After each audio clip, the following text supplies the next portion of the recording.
Hi friend, आपण को स्वागत मो चैनल आर्टिस्टिक कुकिंग को। आज आम बनैबा सोयाबीन रो गोटे रेसिपी। आम सोयाबीन रो लॉलीपॉप बनैबा, बहुत क्रंची टेस्टी मध्य अच्छे।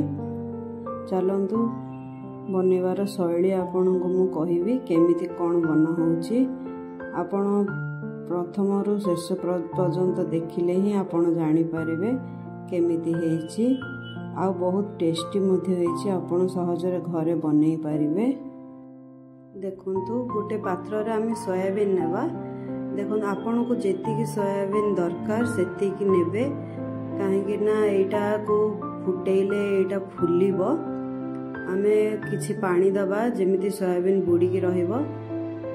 सोयाबीन रे आमे हाफ चम्मच लूण देबा। लूण दे सारिला परे आमे सोयाबीन को गैस रे बसेइबा। सोयाबीन टा को भल से फुटिबा को देबा।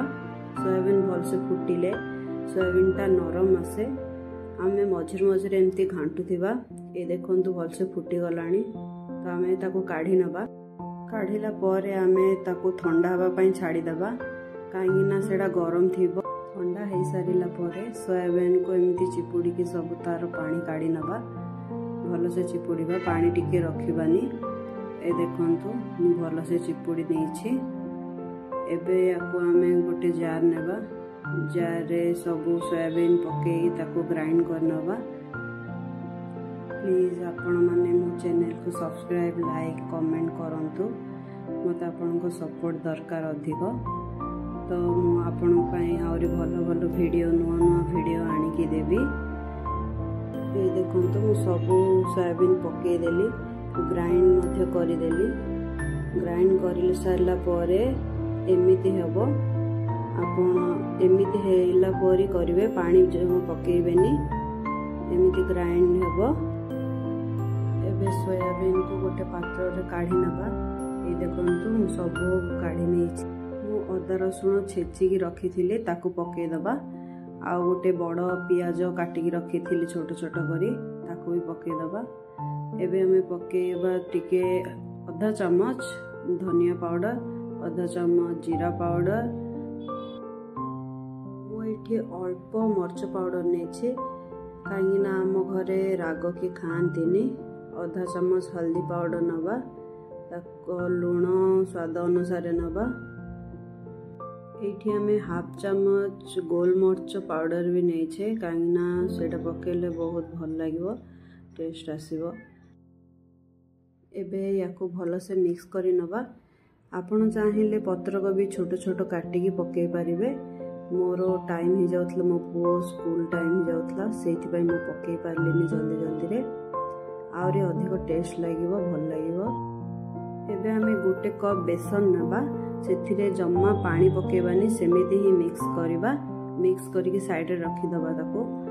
एबे कढ़ई बसैबा। कढ़ई गरम हे साला परे तेल देबा। तेल कढ़ई रे गरम हे साला परे आमे से जो रखिथिले सोयाबीन रो ताको छोट छोट गोल आकार रे बनैबा। ए देखंतु मु पूरा गोल आकार रे बनै नेछि। एबे तेल गरम हे आसलानी, गोटे गोटे करी तेल रे पकेइबा। अधिक तेल गरम करिवेनी, नहीं तो सेटा पोड़ी जीवो, ऊपरटा पोड़ी जीवो, भीतर कंचा रहि जीवो। याको मीडियम फ्लेम रे ही फ्राई करिवे।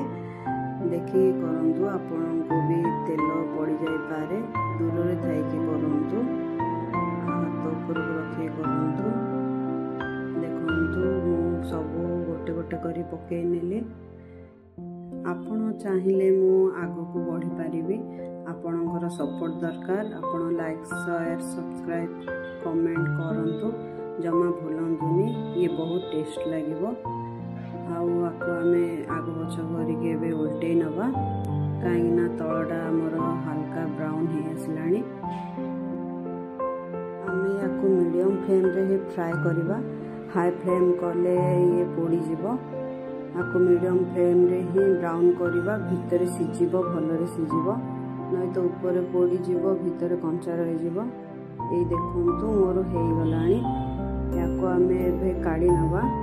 ए देखंतु मु काढी नेछि। एबे टमाटो सॉस पकेइबा।